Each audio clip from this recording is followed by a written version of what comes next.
Lagi dan lagi, nama I Ketut Suandita menjadi viral di media sosial pada Selasa tanggal 29 Oktober. Pria itu kembali ditangkap polisi karena menipu penjaga toko di Desa Penatih, Denpasar Timur. Memakai kedok minta sumbangan mencatut nama sebuah banjar. Penipuan dengan alasan minta sumbangan ini sudah yang kelima kalinya dilakukan Suandita. Dulu dia kerap memakai kedok sumbangan untuk membuat ogoh-ogoh. Walaupun selalu viral dan ditangkap polisi atas setiap aksinya, pria asal Banjar Bangkilesan Desa Mas Ubud Gianyar itu tak pernah merasa kapok.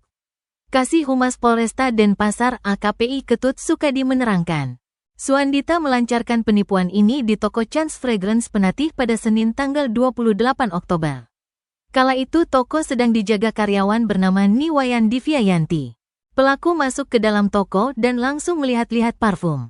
Setelah itu laki-laki ini menghampiri Divia dan mengatakan minta sumbangan. Lantaran Suandita mencatut nama Banjar. Penjaga toko tersebut langsung memberi uang sebesar 50.000.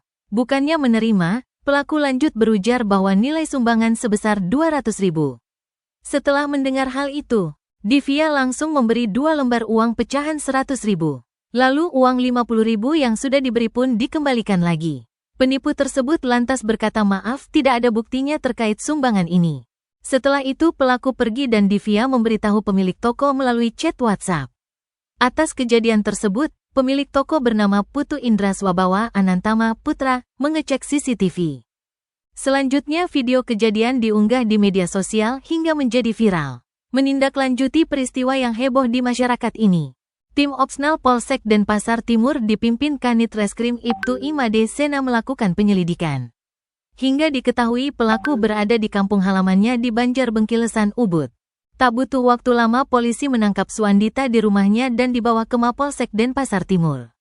Saat diinterogasi pelaku mengakui telah minta sumbangan sebesar 200.000. Rinciannya dia mengaku untuk Banjar 150.000 dan muda-mudi 50.000. Setelah diberi uang, pelaku pulang dan uang tersebut digunakan untuk membeli rokok dan makanan. Sehingga tersisa hanya 50.000.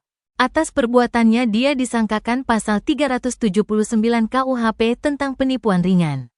Ancaman hukumannya hanya 3 bulan kurungan.